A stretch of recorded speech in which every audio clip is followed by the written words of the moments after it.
Welcome students in my YouTube channel Amit Gupta Drug Pharmacology. Today we are discussing about the emphysema. हमने previous topic में देखा था chronic bronchitis और आज हम देखेंगे एम्फीसीमा. बेसिकली हमने बात की थी सबसे पहले COPD की, chronic obstructive pulmonary disease. Chronic obstructive pulmonary disease देखी थी तो उसमें हमने बात किया था कि क्रोनिक ऑब्स्ट्रक्टिव पल्मोनरी डिसीज़ है वो दो डिसऑर्डर्स के कारण बनती है. पहला था ब्रोंकाइटिस, दूसरा था एम्फीसीमा. ब्रोंकाइटिस के बारे में मैंने आपको बताया. ब्रोंकाइटिस मेनली क्या होता है, इन्फ्लामेशन होता है किसके अंदर, ब्रोंकियल ट्यूब्स के अंदर. प्राइमरी सेकेंडरी ब्रोंकियल ट्यूब्स होते हैं, इनमें इन्फ्लामेशन होने की वजह से उनमें थिक उसकी म्यूकोसा जो म्यूकोसल लेयर होती है वो थिक हो जाती है और थिक होने के साथ साथ इसमें म्यूकस सिक्रेशंस काफ़ी बढ़ जाता है, जिसके कारण ओवर ये जो एयर फ्लो है उसका ऑब्स्ट्रक्शन हो जाता है, एयर फ्लो में रुकावट आती है और तो इसमें उस टाइप के डिसऑर्डर को हम क्रोनिक ब्रोंकाइटिस कहते हैं. ठीक है. एम्फीसीमा बेसिकली जो डिसऑर्डर है वो आपका रिलेटेड टू द जो एल्वुलाई है उससे रिलेटेड है. ठीक है. तो एल्वुलाई में किस तरीके से एल्वुलाई का जो फंक्शन होता है या एल्वुलाई का स्ट्रक्चर होता है उसमें डैमेजिंग हो जाती है. Alveoli is the functional unit of the lungs. आप पढ़ा होगा आपने रेस्पिरेटरी सिस्टम में. तो functional unit of the lungs है जिसके हेल्प से एल्वुलाई के हेल्प से जो ऑक्सीजन और कार्बन डाइऑक्साइड का ट्रांसपोर्टेशन होता है बिटवीन द ब्लड से कार्बन डाइऑक्साइड रिलीज हो जाता है, ऑक्सीजन पिकअप हो जाता है बाय द एल्वुलाई. तो एल्वुलाई का स्ट्रक्चर डिग्रेडेशन होता है तो वो टाइप का डिसऑर्डर क्या है, एम्फीसीमा. तो एम्फीसीमा हम पढ़ते हैं व्हाट इज द एम्फीसीमा. तो स्टार्ट करते हैं. Emphysema is characterized by irreversible obstruction without any significant producing a cough और loss of alveolar surface area and alveolar bed. ठीक है. इसमें क्या है, एम्फीसीमा को हम कह सकते हैं कि एयर फ्लो का ऑब्स्ट्रक्शन होगा, इरिवर्सिबल होगा.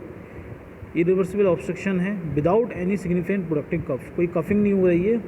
जैसे हमने एम्फीसीमा देखा था कफिंग हो रही थी, प्रोडक्टिंग कफ हो रही थी, जिसमें ब्रोंकाइटिस में देखा था उसमें क्या हो रहा था, प्रोडक्टिंग कफ हो रही थी. लेकिन एम्फीसीमा में प्रोडक्टिंग कफ जैसे सिम्टम्स नहीं होते हैं.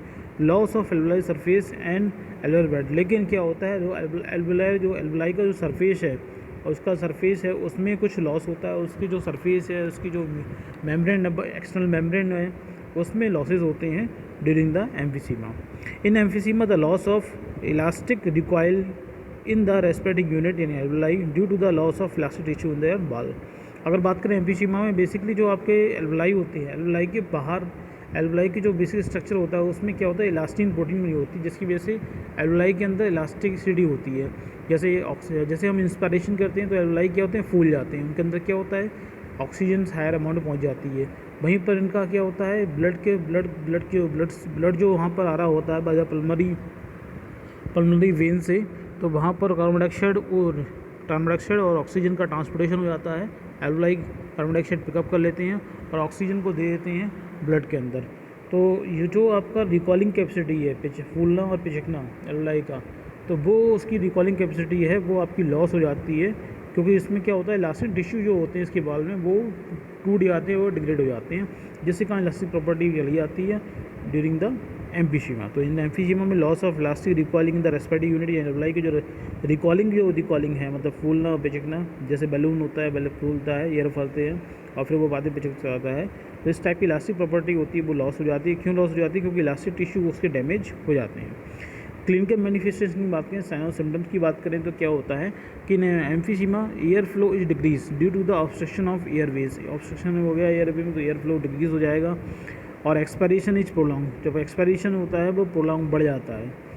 एक्सपायरेशन प्रोलॉन्ग कर सकते हैं क्योंकि हमारे इलास्टिसिटी टूटी ना, तो एक्सपायरेशन क्या होगा, एयर तो ज़्यादा भर सकती है लेकिन वो एयर फिर निकलने में दिक्कत होती है. मेन प्रॉब्लम ये होती है कि ये जो आपके एल्वुलाई वो पिचक नहीं पाते, कोलैप्स नहीं हो पाते हैं, या कोलैप्स हो गए तो फूल नहीं पाते. दोनों चीज़ें हैं. ठीक है.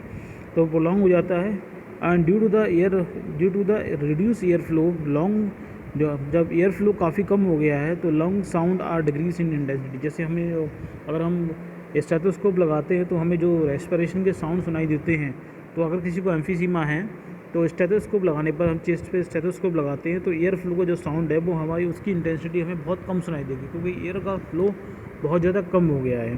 ब्रीजिंग और crackle sound are usually absent. जो ब्रीजिंग और क्रैकल साउंड होते हैं, ब्रीजिंग में आपको बता चुका कि सीटी जैसी आवाज़ आती है, और क्रैकल मतलब क्या होता है कि कफ अगर आपकी रेस्पिरेटरी ट्रैक में बहुत ज़्यादा जमा हुआ है तो धड़ धड़ की आवाज़ आती है, खड़खड़ाहट की आवाज़ आती है, जैसे लगता है कफ को जमा हुआ है, कफ की सरसर की आवाज़ नहीं आती है ड्यूरिंग द एम्फीसीमा. अब उसके अलावा अगर करें हाइपोक्सीमिया मतलब ब्लड में ऑक्सीजन की कमी हो जाती है। टैचिकार्डिया जो होता है, पल्मोनरी हाइपरटेंशन, जो पल्मोनरी वेन्स जा रही है लंग्स के अंदर, उसमें प्रेशर ब्लड का बढ़ जाता है। और साथ में राइट वेंट्रिकल फेलियर हो जाता है, क्योंकि राइट वेंट्रिकल ब्लड कहाँ करता है, पल्मोनरी वेन में करता है, पल्मोनरी वेन से क्या जाता है, लंग्स में जाता है। लेकिन लंग्स में जो एल्वलाई है वो आपका कार्बन डाइऑक्साइड और ऑक्सीजन का ट्रांसपोर्टेशन नहीं कर पा रही है, जिसकी वजह से लोड किस पे बढ़ रहा है, लोड बढ़ जाता है आपके राइट वेंट्रिकल पर, right ventricle of the heart पे लोड बढ़ जाता है, और जिसकी वजह से राइट वेंट्रिकल फेलियर के चांसेस बढ़ जाते हैं। ठीक है।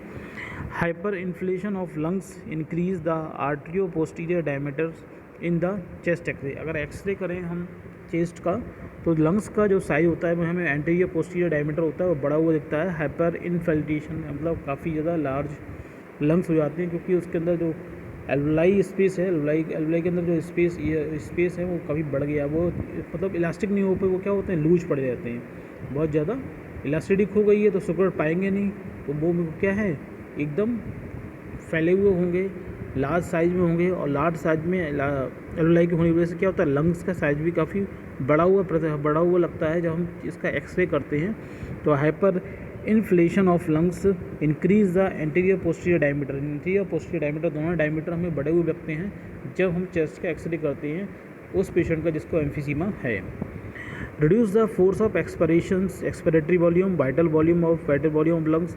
जो हम एक्सपायरेशन कर रहे हैं, एक्सपायरेशन करते हुए जो वॉल्यूम है वो भी लंग्स का कम हो जाता है, क्योंकि एल्वलाई के अंदर ऑलरेडी क्या होते हैं, वो कोलैप्स नहीं हो पा रहे हैं, मतलब पिचक नहीं पा रहे हैं, और उसके अंदर बहुत सारी एयर भरी हुई है, तो एयर अंदर जा ही नहीं पा रही है। तो इलास्टिक प्रॉपर्टी की वजह से क्या होते हैं, वो आपके मतलब सिकुड़ नहीं पाएंगे। सिकुड़ना क्या है, इलास्टिक प्रॉपर्टी की वजह से है, वो आपके फूले हुए रहने के, उसके अंदर एयर ऑलरेडी भरी रहेगी, और भरी रहने की वजह से क्या होता है कि जो हमारे फोर्स एक्सपिरेशन, हम जितना भी एक्सपिरेशन करते हैं वॉल्यूम का, वो कम हो जाता है, एयर बाहर निकालना चाहते हैं, वो एयर बाहर नहीं निकल पाती है। साथ में वाइटल वॉल्यूम जो होता है लंग्स का वो भी कम हो जाता है। लेकिन increase residual volume of the lungs, लेकिन लंग्स के अंदर एयर होती है वो ज़्यादा अमाउंट में रुकी रहती है, तो वो बाहर निकल नहीं पाएगी। जब अब आप एक बार सपोज कीजिए बैलून है, बैलून के अंदर बैलून अगर पिचकेगा नहीं तो हवा बाहर बैलून से बाहर नहीं निकलेगी। सेम यहाँ पर क्या है, एल्वलाई के अंदर जो पिचकने, जो वो सिकुड़ने की प्रॉपर्टी थी, वो इलास्टिन प्रोटीन डैमेज हो गई, जिस वजह से वो पिचक नहीं पा रहे हैं, ये सिकुड़ नहीं पा रहे हैं। जब बैलून सिकुड़ नहीं पा रहा है, बैलून के अंदर सिकुड़ नहीं पाएगा तो बैलून के अंदर एयर बाहर नहीं निकल पाएगी। इसी वजह से क्या होती है, जो रेजिडुअल वॉल्यूम लंग्स होता है वो कंटिन्यू बढ़ता रहता है, क्योंकि वो एल्वलाई पिचक नहीं पा रहे हैं या कॉन्ट्रैक्ट नहीं हो पा रहे हैं। जब वो कॉन्टैक्ट नहीं हो पाएंगे तो एयर बाहर नहीं निकल पा रही है, जिसकी वजह से क्या होता है, लंग्स के जो रेजिडुअल वॉल्यूम होता है कंटिन्यू बढ़ जाता है, जबकि एक्सपायरेशन जो वॉल्यूम होता है वो कम हो जाता है, बैटल लॉग लंग्स वॉल्यूम है वो भी कम हो जाता है। ठीक है। इसके अलावा बात करें तो डायस्पोनिया मतलब समझते हैं कि ब्रीथलेसनेस की प्रॉब्लम है। साइनोसिस मतलब क्या है कि बॉडी का ब्लू हो जाना, तो जो कि कार्बन डाइऑक्साइड हमारी बॉडी में बढ़ रही है, ऑक्सीजन लेवल घट रहा होगा, क्योंकि इसमें ट्रांसपोर्टेशन ऑक्सीजन कार्बन डाइऑक्साइड का नहीं हो पा रहा है, तो साइनोसिस ब्लू आपकी बॉडी में कुछ ब्लू कलर हमको ऑब्जर्व होने लगता है। Progressive reversible air flow obstruction तो होता ही है, आप बता चुके हैं। And abnormality of gas exchange are present may be ये प्रेसिपिटेटेड बाय द एक्सरसाइज। तो कभी भी ऐसा होता है कि एक्सरसाइज के टाइम में जो एबनॉर्मलिटी है गैस एक्सचेंज की और ऑब्स्ट्रक्शन एयर फ्लो है वो ज़्यादा बढ़ जाता है, या डायस्पोनिया काइनेसिस की प्रॉब्लम जो होती है वो एक्सरसाइज की ड्यूरेशन में ज़्यादा आती है। ब्रीथलेसनेस की प्रॉब्लम, बॉडी का ब्लू हो जाना, साइनोसिस मतलब क्या है, बॉडी का ब्लू हो जाना, और progressive irreversible air flow obstruction हो जाना, साथ में abnormality of gas exchange, carbon dioxide oxygen का जो एक्सचेंज होता है ब्लड में, ब्लड से लेकर एल्वलाई में आते हैं, एल्वलाई से ब्लड में जाते हैं, वो एक्सचेंज होता है, वो mainly precipitated during the exercise के ड्यूरेशन में ज़्यादा चांसेस होते हैं। और पेशेंट ऑफ एम्फीसीमा में भी डिवाइड इनटू टू टाइप। अब पेशेंट ऑफ एम्फीसीमा को हमने डिवाइड किया टू टाइप में on the basis of symptoms के अकॉर्डिंग दो टाइप में डिवाइड किया। बेसिकली सिम्टम्स इनिशियल स्टेट है, उसको हमने टाइप ए पेशेंट का, और जो क्रोनिक स्टेट बन गई है मतलब बहुत कॉम्प्लिकेटेड स्टेट बन गई, उसको टाइप बी पेशेंट कह दिया। टाइप ए पेशेंट की बात करें तो पिंक बूफर कहते हैं, क्योंकि उसका जो बॉडी होती है वो पिंकिश समी कलर की दिखाई देती है। लेकिन टाइप बी पेशेंट है वो ब्लू ब्लोटर कहा गया, क्योंकि उसकी बॉडी होती है उसमें ब्लूपन ज़्यादा जाता है, ब्लू कलर्स ज़्यादा जाता है। अगर टाइप बी पेशेंट की बात करें, in this patient dyspnoea is always present, मतलब ब्रीथलेसनेस की प्रॉब्लम इसमें हमेशा प्रेजेंट रहेगी। They are the flush pink and breathing rate is fast, breathlessness की वजह से क्या होता है, ये बहुत तेज़ी से सांस ले रहा होता है, रेस्पिरेशन रेट काफ़ी तेज़ भारी होती है, टैचिपोनिया मतलब सांस कंटिन्यू लेना, सांस मतलब रेस्पिरेशन बहुत तेज़ी से हो रहा है, जो हमारा 1 मिनट में हम 17 से 18 बार करते हैं। तो हो सकता है कि टाइप ए पेशेंट होता है वो 1 मिनट में 25 से 30 बार रेस्पिरेशन कर रहा हो, और जिसकी वजह से रेस्पिरेशन ज़्यादा तेज़ करने की वजह से उसकी बॉडी क्या होती है, पिंकिश कलर की हमें दिखाई देती है। Type B patient blue bloater जैसे वो बोलते हैं, these patient are deeply cyanosed due to the hyperventilation. ये पेशेंट होते हैं, इनकी बॉडी होती है वो ब्लू कलर की होती है, क्योंकि इनके ब्लड में कार्बन डाइऑक्साइड लेवल बढ़ जाता है, क्योंकि हाइपरवेंटिलेशन यानी कि ऑक्सीजन कार्बन डाइऑक्साइड का जो ट्रांसपोर्टेशन था बहुत ज़्यादा कम हो गया है। There is a little respiratory effort, इसमें पेशेंट बहुत कम एफर्ट लगाता है रेस्पिरेशन के लिए, ज़्यादा एफर्ट नहीं करा पाता है। एंड हाइपरकैपनिया इज प्रेजेंट, मतलब CO2 होता है ब्लड के अंदर बहुत ज़्यादा बढ़ जाता है। हाइपरकैपनिया मतलब CO2 बढ़ जाना। और द पेशेंट्स मोर सीवियर हाइपोकोनिया, जैसे जैसे ब्लड CO2 लेवल बढ़ रहा है पेशेंट विद कन्फ्यूजन ड्राउजनेस, पेशेंट को ड्राउजनेस होगी, कन्फ्यूजन होगा, नींद सी आएगी, बेहोशी जैसी हालत बन जाएगी, इस तरह की कंडीशन बन जाती है। They may also slip into the coma, और जब ज़्यादा क्रोनिक कंडीशन में जाती है तो पेशेंट भी कोमा में जा सकता है। High level of carbon dioxide, वो कार्बन डाइऑक्साइड जितना हमारे ब्रेन में पहुंचेगा तो ब्रेन में ड्राउजनेस, डिप्रेशंस, कन्फ्यूजन जैसी क्रिएट होती हैं, और लास्ट में वो कोमा में कन्वर्ट हो जाता है। तो ये बात हुई हमारे manifestations, clinical manifestations, sign and symptoms की बात की। अब बात करते हैं पैथोफिजियोलॉजी की। बेसिकली इसमें जो रोल होता है वो आपका अल्फा एंटीट्रिप्सिन्स, जो आपका प्रोटीज इनहिबिटर्स है, उसका बहुत बड़ा रोल है। अब इसको पहले समझ लीजिए अच्छी तरीके से। Alpha 1 antitrypsins, alpha 1 protease inhibitor is circulating protein होती है which can inhibit by several protease, जो क्या करती है, बहुत सारे प्रोटीज एंजाइम को क्या कर देती है, इनहिबिट कर देती है, जिससे प्रोटीज एंजाइम की जो एक्टिविटी होती है वो सप्रेस हो जाती है, including the elastase produce by the neutrophils. इसके साथ जो चाहे हम इलास्टेज की बात करें, जो न्यूट्रोफिल से प्रोड्यूस होता है उसकी भी एक्टिविटी क्या होते हैं, अल्फा 1 एंटीट्रिप्सिन प्रोटीज इनहिबिटर्स उसकी एक्टिविटी को सप्रेस कर देता है, इनहिबिट कर देता है या इनएक्टिव कर देता है, किसको, इलास्टेज एंजाइम्स के लिए, जो कि प्रोटीज न्यूट्रोफिल से रिलीज होता है। ये बात खत्म हुई। दूसरी बात बताएं कि alpha 1 antitrypsin synthesize in the liver में फॉर्म होता है, ये ब्लड में सर्कुलेट होता है, सेक्रेटेड हो जाता है, और ब्लड से डिफ्यूज़ होकर लंग्स में पहुंच जाता है। तो अब यहाँ पर क्या होता है, ये लंग्स के लिए क्या करता है, एक तरह से प्रोटेक्टिव इन्वायरमेंट प्रोवाइड करता है। कैसे करेगा, in the lungs it protect the elastin tissue, जो इलास्टिन टिश्यू एल्वलाई के ऊपर है, एल्वलाई की आउटर लेयर जो इलास्टिन टिश्यू की है, they protect the elastin tissue of alveoli against the activity of neutrophils elastase enzymes. अब ये जो एंटीट्रिप्सिन्स हैं, एंटीट्रिप्सिन्स प्रोटीज इनहिबिटर्स जो है, वो क्या करेगा, जो न्यूट्रोफिल से जो इलास्टेज एंजाइम रिलीज हो रहा है, वो एंजाइम क्या करेगा कि वो एंजाइम इलास्टेज एंजाइम के कारण हो सकता है कि इलास्टिन टिश्यू डैमेज हो जाए, एल्वलाई की चारों तरफ है, लेकिन ये जो है आपकी एंटीट्रिप्सिन है वो इलास्टेज एंजाइम को इनहिबिट कर देती है, इलास्टेज एंजाइम इनहिबिट हो जाता है, जिसकी वजह से वो इलास्टिन टिश्यू को डैमेज नहीं कर पाता है। तो ये इससे प्रोटेक्शन करता है इलास्टिन टिश्यू एल्वलाई की against the activity of neutrophil elastase enzymes. ठीक है, अब हम कुछ बात करें, ऑटोसोमल हैं, डोमिनेंट म्यूटेशंस हैं of the gene of alpha 1 antitrypsin cause deficiency of enzyme inhibitors.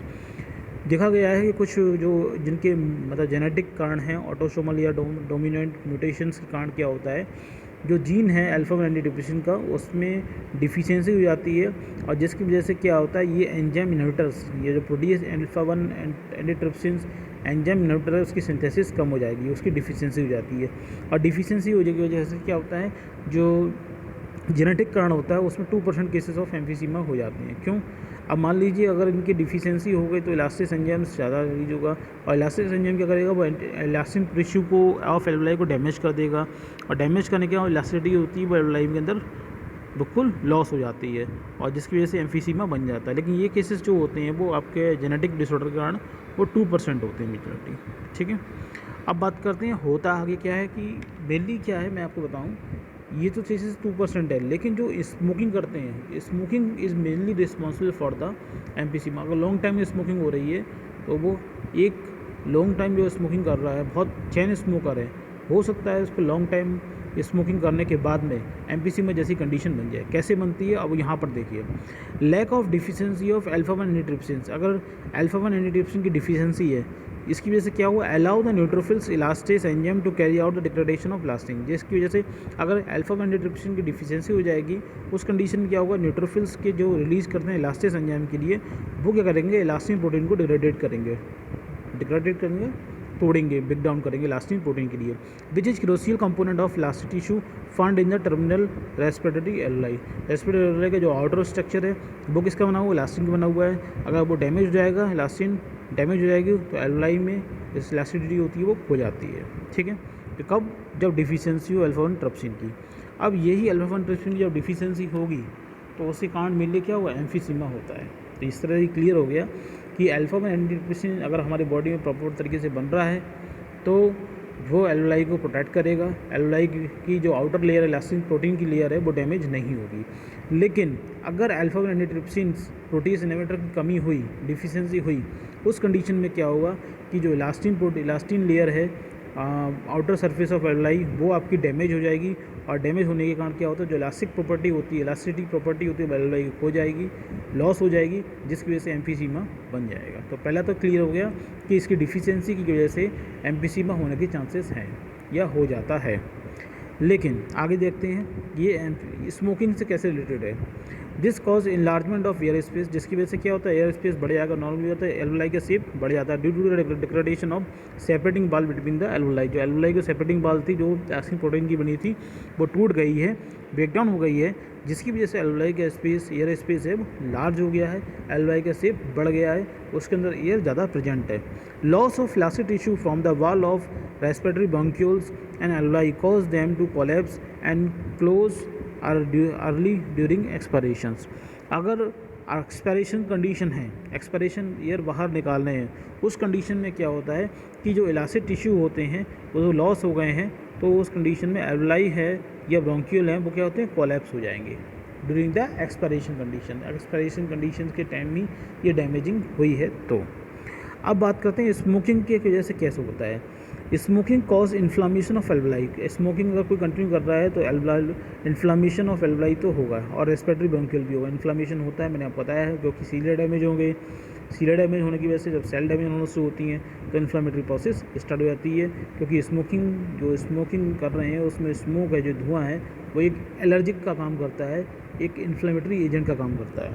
ठीक है, अब एलुलाई आर आल्सो इनफिल्टर्ड बाई मैक्रोफेज। अब एलुलाई क्या करेंगे, इस स्मोक की वजह से क्या करेंगे, इनफिल्टर मतलब वहाँ पर मैक्रोफेज ज़्यादा क्वांटिटी में आ जाते हैं। ठीक है, the macrophage attract the neutrophils. अब ये मैक्रोफेज सेल क्या करेंगे, न्यूट्रोफिल्स को और बुलाएंगी, अपनी तरफ अट्रैक्ट करेंगी। दीज इन्फ्लामेटरी सेल सिगरेट, अब जो न्यूट्रोफिल्स हैं वो क्या करेंगे, सिगरेट करेंगे लार्ज अमाउंट में, किसी इलास्टिस को, लार्ज अमाउंट इलास्टिस को सिगरेट करेंगी, which damage the air space and bronchiole. वो क्या करेंगे, एलुलाई के जो चारों तरफ स्पेस है उसको डैमेज करेंगे, साथ में ब्रोंक्यूल्स को डैमेज करेंगे, specially the in presence of alpha 1 antitrypsin deficiency. अगर उस पेशेंट में बेसिकली उसको डैमेज जल्दी करेंगे जहाँ पर जिन पेशेंटों के अंदर अल्फा 1 एंटीट्रिप्सिन की डिफिशिएंसी है। लेकिन यहाँ पे एक कंडीशन और भी है कि जो सिगरेट स्मोकिंग, जो ज़्यादा लॉन्ग चेन सिगरेट स्मोकर हैं, उसमें क्या होता है, cigarette smoking is also decrease the elastin synthesis. Elastin protein होती है, उसकी सिंथेसिस भी कम हो जाती है। अगर लॉन्ग टाइम कोई चैन स्मोकर है तो इलास्टिन प्रोटीन की सिंथेसिस कम हो रही है। यहाँ पर ये जो आपका लार्ज अमाउंट इलास्टिस रिलीज हो रहा है, तो ऑटोमेटिक क्या होगा, जब प्रोटीन सिंथेसिस कम हो गई और प्रोटीन का ब्रेकडाउन करने वाला एजेंट बढ़ रहा है और ये कम हो रहा है, तो ऑटोमेटिक क्या होगा कि जो आपकी लेयर है इलास्टिन प्रोटीन की, वो डैमेज कंटिन्यू जल्दी हो जाएगी। और डैमेज होने के बाद में क्या होगा, एलुलाई के अंदर जो आपकी इलास्टिक प्रॉपर्टी वो खो जाती है, लॉस हो जाती है, और लास्ट में वो कंडीशन बन जाती है एम्फीसीमा की। ठीक है, यहाँ पर और देख लेते हैं, द प्रोग्रेसिव लंग्स डैमेज और emphysema is cause by inflammation induce by smoking. लेकिन अब बात करें कि प्रोग्रेसिव लॉन्ग टाइम तक अगर एम्फीसीमा जो डैमेज ऑफ एम्फीसीमा जो बनता है, मेनली इन्फ्लामेशंस जो स्मोकिंग से होता है, उससे कारण ज़्यादा चांसेस होते हैं एम्फीसीमा होने के। अब मैं इसको आपको विगत में क्लियर कर देता हूँ। जैसे देखिए, ये आपकी कैपिलरीज है। अब किसी ने टैबेको स्मोकिंग करी, स्मोकिंग करने पर क्या होगा,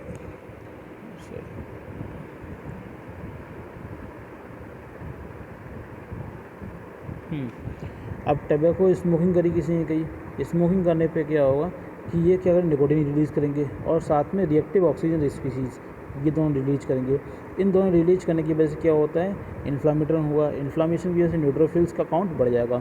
न्यूट्रोफिल्स क्या रिलीज़ करेंगे आपके, और साथ में ये रिएक्टिव जो फ्री रेडिकल्स हैं, फ्री रेडिकल्स की क्या करते हैं, इनएक्टिवेशन ऑफ एंटी प्रोटीएस, यानी कि अल्फा-1 फंक्शन ऑफ अल्फा-1 एंटीट्रिप्सिन, जो अल्फा-1 एंटीट्रिप्सिन है उसकी फंक्शन को क्या कर रहे हैं, डिक्रीज़ कर रहे हैं। कौन, reactive oxygen species, reactive oxygen species. Reactive oxygen जो फ्री रेडिकल्स हैं जो टैबैको के स्मोक में हैं, वो आपके फंक्शन ऑफ अल्फा-1 एंटीट्रिप्सिन की डिफिशिएंसी कर रहे हैं, उनकी एक्टिविटी को कम कर रहे हैं। अब ये कम हो जाएंगे, साथ तो ये क्या करेंगे, न्यूट्रोफिल इलास्टेज जो एंजाइम है उसको ये इनहिबिट नहीं कर पाएंगे। जब इनहिबिट नहीं कर पाएंगे तो ये क्या करेगा, इसकी वजह से क्या होगा, ये इलास्टेज क्या करेगा, टिश्यू को डैमेज करेगा, और टिश्यू डैमेज होते हैं तो बाद में वो कन्वर्ट किस में हो जाते हैं, तो टिश्यू डैमेज होंगे किसके, एल्वेलाई के, जो बाद में कंडीशन बन जाती है एम्फीसीमा की। ठीक है, तो यहाँ पे टबैको स्मोकिंग की वजह से क्या हुआ, ये न्यूट्रोफिल्स रिलीज हुए, और इसी की जिसमें जो फ्री रेडिकल्स है उसकी वजह से क्या हुआ कि जो आपके मतलब एंटीट्रिप्सिन की डिफिशिएंसी हो गई और न्यूट्रोफिल्स इलास्टेज बढ़ गया, जैसे टिश्यू डैमेज हो गए। ठीक है, इसको हम समझ सकते हैं, ये अल्फा-1 एंटीट्रिप्सिन डिफिशिएंसी हो साथ में, और साथ में सिगरेट स्मोकिंग कर रहा हो तो न्यूट्रोफिल एक्टिवेशन होगा, मैक्रोफेज एक्टिवेशन होगा, जो प्रोटीएस एक्टिवेशन करेगा, प्रोटीएस एंजाइम्स को बढ़ा देगा, और प्रोटीएस एंजाइम क्या करेगा, डिस्ट्रक्शन ऑफ इलास्टिन प्रोटीन को डिग्रेड करेगा, जिसके एल्वेलर टिश्यू डैमेज हो जाएंगे और एम्फीसीमा जैसी कंडीशंस बन जाएगी। तो ये हुआ आपका एम्फीसीमा। मैं समझता हूँ समझ में आ गया होगा। अगर फिर भी इसमें कोई प्रॉब्लम हो तो मेरे कमेंट बॉक्स में ज़रूर पूछिएगा। अगर समझ में आया हो तो वीडियो लाइक कीजिएगा। अगर आपने चैनल को सब्सक्राइब नहीं किया अभी तक तो सब्सक्राइब जरूर कीजिएगा, और आपको लगता है कि ये वीडियो किसी को हेल्पफुल हो सकता है तो उसको ज़रूर शेयर कीजिएगा। नेक्स्ट वीडियो मिलेंगे नेक्स्ट डिसऑर्डर के साथ में। तब तक के लिए थैंक यू।